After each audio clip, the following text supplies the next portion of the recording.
In the sun-scorched village of Muruchi, where the red earth told stories of suffering with every footprint, lived a young woman named Anana, a girl of 22 whose beauty could stop the wind. Her skin glowed like dusk, her eyes carried the sorrow of many lifetimes, and her voice was a lullaby wrapped in heartbreak. But despite her radiant beauty, no man dared to truly pursue her. Those who did would vanish within days, their affection mysteriously turning cold, leaving Anana in deeper confusion. Night after night, she wept alone. "What is wrong with me?" she often whispered into her pillow, her tears staining the only cloth she had left from her late mother. Girls less attractive had suitors. Some were already mothers. Yet for Anana, love was like smoke, visible but never within reach. Unbeknownst to her, a force beyond the veil of the physical world had claimed her. A powerful spirit husband, an ancient being from the spiritual realm, had not only marked Anana as his, but had fathered 3 spirit children with her in the unseen. He was the source of her mysterious wealth and business favor, and the invisible wall that drove every mortal suitor away. But was this possession a divine gift, or a silent curse? Brace yourself, for what lies ahead is a tale of forbidden love, spiritual warfare, and the fragile hope of redemption. Ever since her mother's death 5 years ago, Anana's life had become a prison wrapped in dust and silence. Her father, Mr. Silas, once a loving man, had dissolved into bitterness and drink. He married a venomous woman named Mrs. Ogom, whose heart was as dry as the desert wind. To her, Anana was nothing but a slave, made to cook, farm, fetch water, and clean without rest. Some villagers pitied her, but none had the courage to challenge Silas's wrath. And yet, beneath the rags and exhaustion, Anana glowed. Men often paused when she passed. Even with dust on her skin and cracked heels, her beauty broke through like sunlight through a torn roof. Still, she never acknowledged their admiration. She had one dream: to escape Maruchi for the city and rewrite her story. And until then, she had vowed to remain untouched. One burning afternoon, Anana had just sat to rest after hours of chores when Mrs. Ogum barked, "Anana, take this bucket to the stream, now." Anana hesitated, her voice barely a whisper. "Mama, it's too hot, the sun is high. I can go later, please." But Mrs. Ogum, fueled by spite, shoved the bucket into her arms. "You dare question me? Go before I show you what real heat feels like." Anana knew better than to protest again. She carried the bucket and walked the narrow path to the stream, her heart heavy. As she walked, she softly sang the lullaby her mother once used to soothe her. Her voice cracked with emotion. The stream was eerily quiet. Most villagers avoided it at that hour, but Anana had no choice. She didn't notice the figure watching her from the shadows across the riverbank. A tall, dark-skinned man with eyes like smoldering embers. A spirit whose name had been long forgotten. She fetched the water and turned to leave, unaware that her life had just crossed an invisible threshold. That night, Anana had a dream so vivid it felt more real than life itself. She was standing in a grand hall, walls glittering like stardust, surrounded by golden fabrics and strange faces dressed in splendor. Before her stood a man whose presence shook her soul, his skin rich like carved obsidian, his smile warm as sunrise, dressed in royal regalia. They stood at the altar, sharing a kiss that sent tremors through her spirit. She felt seen, loved, safe. But morning shattered the illusion. Mrs. Ogum stormed into Anana's hut and found her smiling in her sleep. Without hesitation, she flung a bucket of cold water on her. "Witch, what are you smiling for in your sleep? It's already 4 a.m., and you haven't started your chores." Anana, stunned and soaked, said nothing. She clung to the dream in her mind. It had been the happiest moment of her life. But her silence made her stepmother furious. Later that day, something strange happened. Ogum fell ill. Her body burned with fever, yet she trembled like a leaf. "You witch, what have you done to me?" she screamed, as Anana quietly wiped her forehead with a wet cloth. Mr. Silas returned to chaos and immediately took his anger out on Anana. "You brought this evil upon us," he yelled, beating her without mercy. Each strike echoed with disappointment. "You're nothing but a curse. You should have died with your mother." That night, Anana wept again. She didn't believe in prayer, but she whispered, "Please God, let me dream again." And she did. This time she stood in a castle of light beside the same mysterious man whose smile healed every wound inside her. She was adored, cherished, and held like royalty. Anana believed it was a divine sign, her destiny. But the next morning brought something even stranger. She awoke at 10 a.m. No one had come to wake her. She stepped outside only to find her family standing frozen, their faces twisted in fear. Mr. Silas had fresh whip marks across his body. "Papa!" Anana cried, running to him. "What happened to you?" "You happened," he spat, stepping back. "You witch, pack your things, leave this house now." Anana dropped to her knees, sobbing. "Papa, please, I have nowhere else to go. I am innocent." But Mr. Silas was unmoved. One by one, he hurled her belongings out the door as Mrs. Ogam and her son stood paralyzed in fear. Tears blurred Anana's vision as she stuffed her few belongings into a tattered cloth bag, the same one her mother had sewn for her as a child. Her hands trembled with every fold of cloth, every brush against the rough fabric. Each item she packed felt like a piece of her life being torn away. The villagers watched from a distance, whispering among themselves. Some pitied her. Others clutched their children close, as though her misfortune could leap from her skin to theirs. When her bag was full, Anana stood up slowly, her legs weak beneath her. She cast one last look at the hut she had once called home, at the doorway where her mother used to stand smiling, at the courtyard where she had laughed as a little girl. All of it now seemed like a dream slipping away into smoke. Mr. Silas refused to meet her eyes.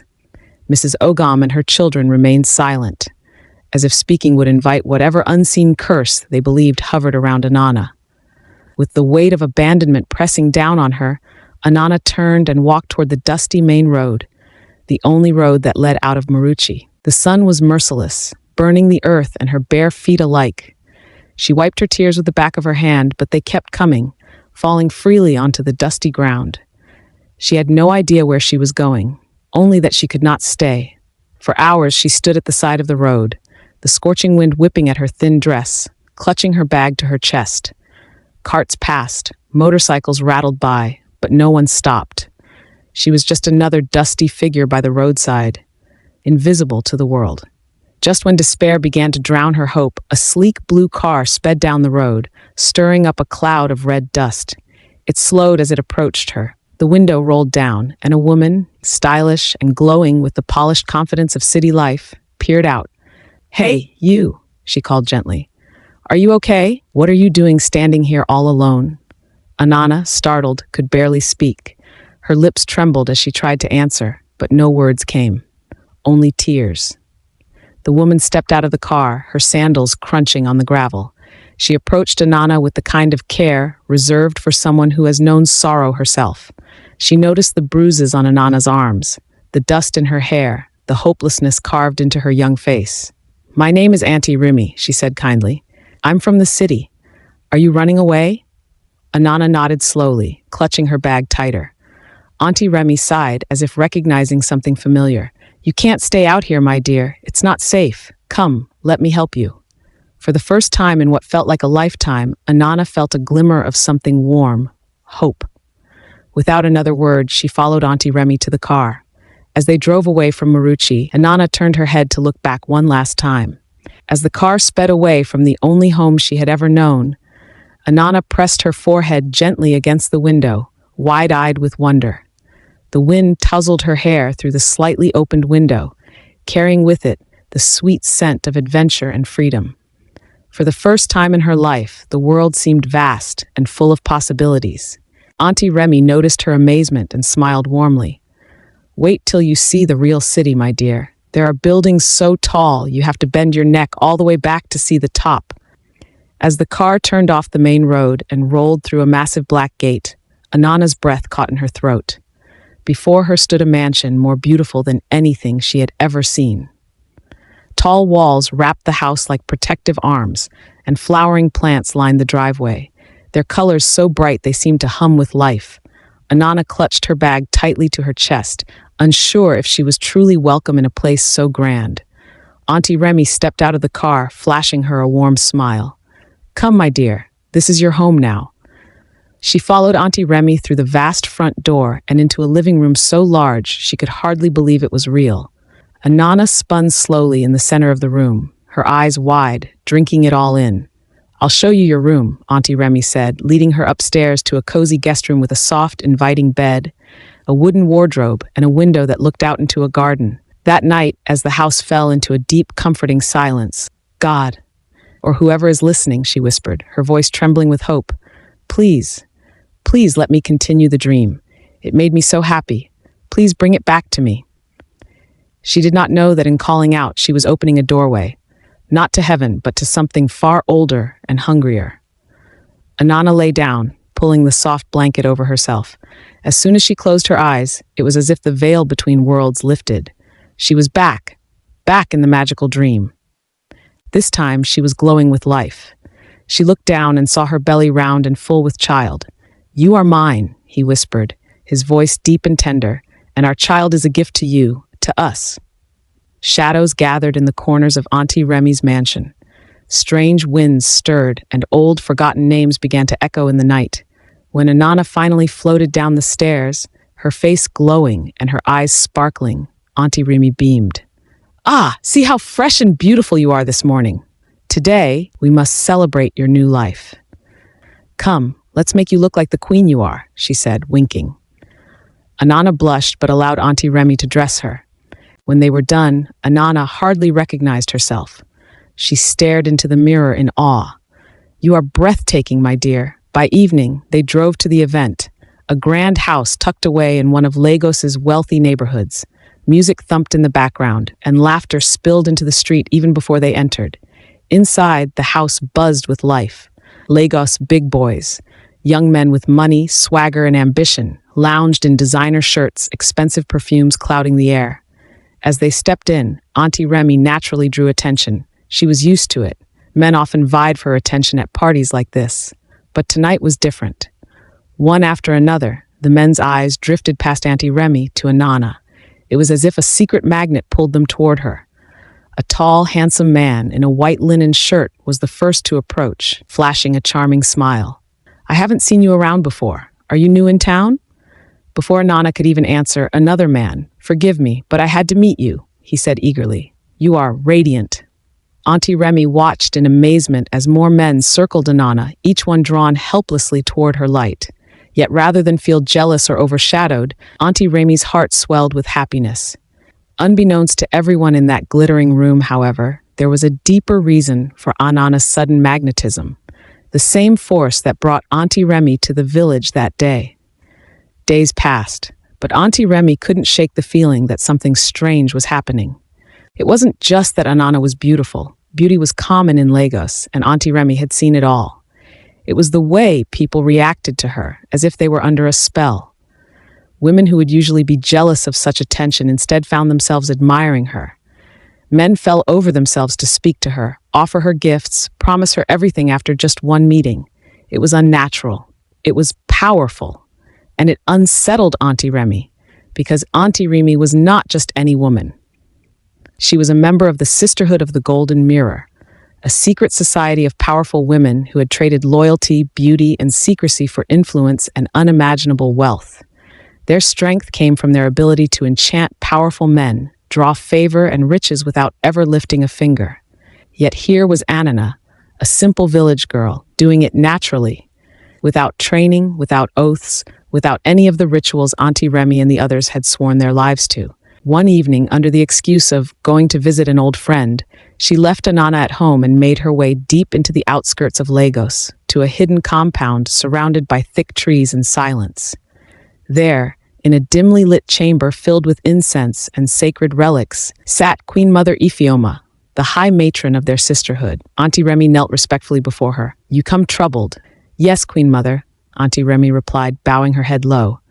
There is a girl. I took her in. She attracts like no woman I have ever seen. Men, women, even those with the strongest hearts fall for her after one look. It is effortless, almost divine. Bring me her picture, she said finally, her voice low and commanding. There are powers older than ours walking in this world, child. Some are blessings, some are curses dressed as blessings. Be careful, Remy. Some gifts are given with one hand and reclaimed violently with the other. Pretending to snap pictures for fun, Auntie Remy called out, Ah, Anana, smile for me. You look so beautiful this morning.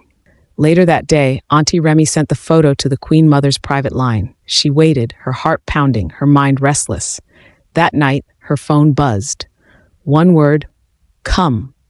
Without hesitation, Auntie Remy got dressed in plain clothes and made her way once again to the secret compound. Auntie Remy knelt at the threshold. The Queen Mother looked up at her, her face grave. "This child you brought to your home," she said slowly, "is not an ordinary girl. She is bound, deeply bound to an ancient spirit, older than our sisterhood, older than most kingdoms, a spirit husband of immense power and jealousy." Auntie Remy gasped softly. But she's just a girl," she protested weakly. "She doesn't even know. She is already married in the spirit realm. She has children in that world. Her dreams are not just dreams. They are real memories. Every night she sleeps, she crosses over to her true home with her spirit husband." Auntie Remy's blood ran cold. "And the more she bonds with him," Queen Mother continued, "the more powerful she becomes in this world. Men will love her, but never claim her. Fortunes will come to her, but peace will escape her. Any man who tries to tie her to the mortal world will be broken." There was a long, heavy silence. What must I do?" Auntie Remy whispered. "You must decide," she said finally. "Either protect her and bear the consequences of sheltering such a spirit-bound being, or return her to her fate before she destroys your house without even knowing it." Auntie Remy swallowed hard, torn between the growing love she felt for the sweet, innocent girl upstairs and the rising fear of what sleeping powers had come into her life uninvited. One thing was clear: Anana's story was far from ordinary, and her arrival was no coincidence. How could she tell Anana the truth? How could she send her away when she had no family, no one to turn to? And if she was honest with herself, how could she ignore the opportunity staring her in the face? Auntie Remy pulled all her connections together, introducing Anana to high society women who owned boutiques, beauty brands, art galleries. She used her influence to place Anana's delicate face and warm aura in the right rooms. Everywhere they went, people gravitated to her. Investors offered to back her ideas without a second thought. Politicians' wives begged to have her endorse their charities. In 6 short months, Anana's rise was nothing short of legendary. She opened her own luxury beauty spa in Lekki, launched a successful clothing line named Anana's Garden. By the end of the 6th month, Anana had purchased her own mansion, a grand white estate with golden gates and lush gardens, a palace that seemed too magnificent for someone so young. The housewarming celebration was in full swing. Laughter, music, and the clinking of champagne glasses filled the air. As the night deepened, the party grew louder, wilder. Suddenly, the lights flickered. First once, then again. The DJ's music cut out, plunging the hall into an eerie silence. But then, every candle, every light bulb, every little flame blew out at once. Complete darkness swallowed the mansion. People screamed. Glass shattered. Someone knocked over a table. In the chaos, Auntie Remy felt it, an overwhelming force, brushing past her. And at the center of it all was Anana, standing still. Her eyes were closed, but her lips were moving, whispering something no one could understand. Then, as suddenly as it came, it was gone. The lights blinked back on. The music stuttered back into life. And Anana opened her eyes. She smiled gently, as if nothing at all had happened. The guests were shaken. Some made excuses to leave early. Auntie Remy rushed to Anana's side. "Are you all right, dear?" she asked, masking her fear with a tight smile. Anana blinked at her innocently. "I'm fine, Auntie. Why? Did something happen?" Auntie Remy forced a laugh and said nothing more. But deep inside, she knew the truth. The spirit husband had made his presence known, and he was marking his territory. The morning after the housewarming, Anana woke early.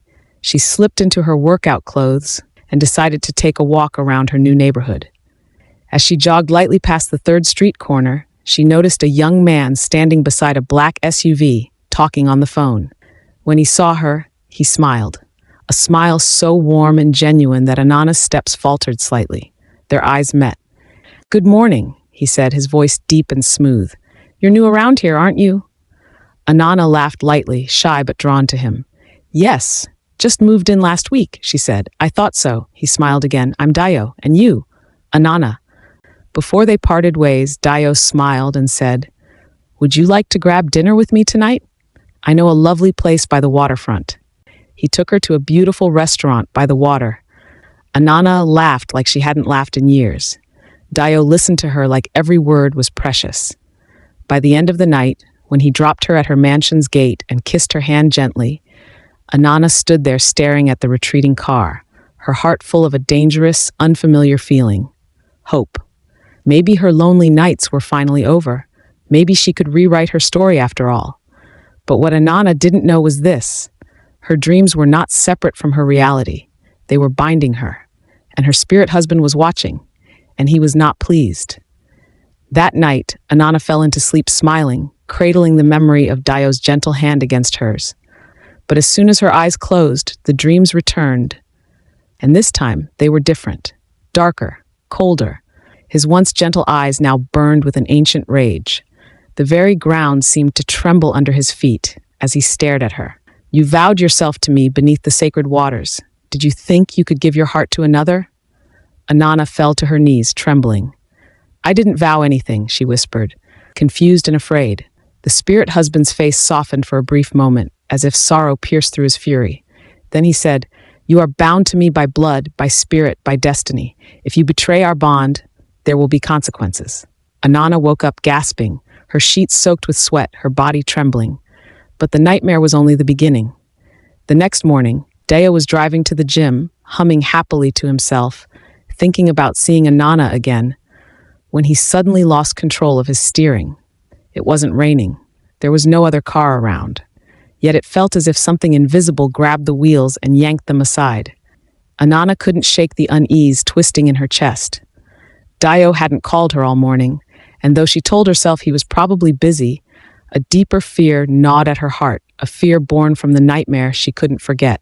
She got dressed and drove straight to Auntie Remy's house. Auntie, I've been having strange dreams. They feel real, and now things are happening. Bad things. I'm scared, Auntie. I don't know who to talk to. There's something I never told you, Anana. When I took your picture to our Queen Mother, she began slowly, I thought it was just curiosity. I thought maybe you were lucky or gifted naturally. She said you are tied to an ancient spirit, a spirit husband of great power, that your beauty, your success, even the way people are drawn to you, it's not just natural. It's because you belong to him. No, I didn't choose this. I know, Auntie Remy said quickly, rushing to her side. You didn't. It happened long before you even understood what was going on, maybe in your childhood, maybe even before you were born. But the Queen Mother warned me. Anyone who tries to take your heart will be fighting a spirit far older and stronger than they can imagine. Anana sat frozen, the world around her spinning. Every unanswered prayer, every broken relationship, every strange blessing, it all suddenly made sense. And worst of all, she realized her dreams had never been dreams. They were memories. 2 days later, just as Anana was sinking deeper into confusion and fear, Dio called. Hey, beautiful, he said warmly. I've been thinking, you've been working so hard, you deserve a break. How about a weekend getaway? Just you and me, somewhere quiet, somewhere peaceful. Anana's heart thudded painfully in her chest. Part of her wanted to say no. I'd love that. By Friday evening, Dio picked her up in a sleek black car and they drove out of the buzzing city, heading towards a beautiful coastal town. They walked barefoot on the shore, ate grilled fish under the stars, danced to slow music by the bonfire. And for every moment, Dio made her feel like she was the only woman in the world. That night, as she slept in Dio's arms, the spirit husband found her again. You defy me again, Anana. The ground cracked open at her feet, and out of it rose a figure taller and darker than any human could be, his eyes twin fires of betrayal and rage. He cannot protect you, the spirit husband said, his voice vibrating the air. He will pay for what he has stolen. Anana tried to run, but her feet were frozen in place. Anana woke up with a gasp, her body drenched in sweat, heart racing. Beside her, Dio stirred and opened his eyes. Anana tried to smile, hiding her terror. I'm fine. Just a bad dream. If she loved Dio, if she truly wanted a life of her own, she had to face her truth. One quiet evening, she found her way to a hidden church tucked between 2 giant apartment blocks in a poor part of the city. Saw straight into Anana's soul the moment she walked in. You are late, child, the prophetess said before Anana could even greet her. You should have come when the dreams first started. Tears filled Anana's eyes. I didn't know. I didn't understand. Please, Mama, help me. I just want to live my life. I just want to be free. Your parents, before you were born, made a covenant they never fulfilled. Out of desperation, they dedicated you to a spirit being, promising him your soul in exchange for wealth and protection. Anana shook her head violently. No, no, my mother would never. Maybe it was not her choice, the old woman interrupted gently. Maybe it was your father. Maybe it was their ancestors. But the bond was sealed, and that is why the spirit husband claims you now. It will not be easy. You must undergo a cleansing stronger than anything you have known. You must be willing to sacrifice, because, child, he will not let you go without a fight. He will attack everything you love. I'm ready. Tell me what I must do. The day of the rite of liberation arrived like a thunderstorm waiting to break. The sky was heavy with dark clouds, and the air seemed to crackle with unseen energy. Anana had barely slept the night before. Her heart twisted with fear. Fear for herself, fear for Dio. Especially Dio, because that morning, when she had tried calling him, there was no response. Worried, she had rushed to his apartment, only to find him lying weak, his skin burning hot, murmuring strange words in a language she couldn't understand. Dio, she cried, shaking him gently. The moment Anana touched him, he flinched as if burned. The spirit was attacking. The prophetess had warned her, but seeing it with her own eyes was something else entirely. I'll come back for you, she whispered, placing a trembling kiss on his forehead. I swear, I'll fix this. That evening, Anana packed a small bag with everything the prophetess instructed. She drove to the hidden church under the growing darkness. When she arrived, the church was lit by a single oil lamp. The prophetess waited at the altar, flanked by two silent women dressed in white. The first part of the ritual was calm. They anointed Anana with oil, drew ancient symbols on the floor with white chalk, and prayed in a tongue older than memory. At exactly midnight, when the last prayer had been whispered and the air was thick with incense, a cold wind swept through the room, putting out the lamp. Total darkness fell. Anana's heart thundered in her chest. From the darkness, a deep velvet voice called her name. Anana. She froze. The voice was beautiful, terrifying, seductive. The voice from her dreams. My queen, why do you run from me? A shadow formed before her eyes. Slowly, step by step, a figure emerged from the darkness. The same man from her dreams, tall, powerful, skin like polished onyx. Anana staggered back, but her feet refused to move. Part of her wanted to flee. Another part, a dark, buried part, longed to fall into his arms. The spirit tilted his head, studying her with sad, knowing eyes. You asked for me every night, he whispered. You prayed to find me. You called me with your tears, your loneliness, your broken heart. No, I didn't know. I didn't mean to. He smiled sadly. But you did. Our bond was sealed before you were born. I have watched over you, protected you, made you a queen among mortals. Your wealth, your favor, your survival, it is all because of me. I want my freedom, she screamed. I want a real life, with a real husband, real children. I don't want this. Anana fell to her knees, sobbing. She remembered Dio, weak, sick, cursed. Was this the price? Would everyone she loved be destroyed if she tried to escape? The prophetess's voice suddenly rang out from the darkness. Do not listen, child, she cried. He offers you golden chains, beautiful prison walls. Resist. She opened her eyes just for a moment, and what she saw nearly shattered her will. The spirit was no longer fully human in appearance. The spirit let out a roar that shook the very walls of the church. The oil lamp exploded into 1,000 sparks, and then, just as suddenly, he vanished into a burst of black smoke. The church was left in deep, eerie silence. Only Anana's sobs filled the air. He's attacking the one you love. We must go, now. Without thinking, she drove like a madwoman to Dio's apartment, her hands slippery with sweat on the steering wheel. She burst into the apartment, and what she saw broke her completely. Dio lay on the floor, gasping for breath, invisible fingers strangling the life from him. Anana fell to her knees beside him. No, no, no, please, she sobbed, cradling his head. Dio, stay with me. I'm here, I'm here. She called upon God, upon the angels, upon her ancestors, upon anything good that still cared about a girl like her. The darkness thickened, the room twisted. She could feel the spirit husband's fury boiling around them, clawing, trying to tear them apart. But Anana refused to let go. The spirit howled in pain and rage as the light burned through him, shattering his form into mist. Anana collapsed beside Dio, sobbing harder than she ever had in her life. He stirred weakly, his eyes fluttering open. "Anana?" She laughed and cried all at once, pressing her forehead against his. "I'm here," she whispered. "I'm not leaving, ever."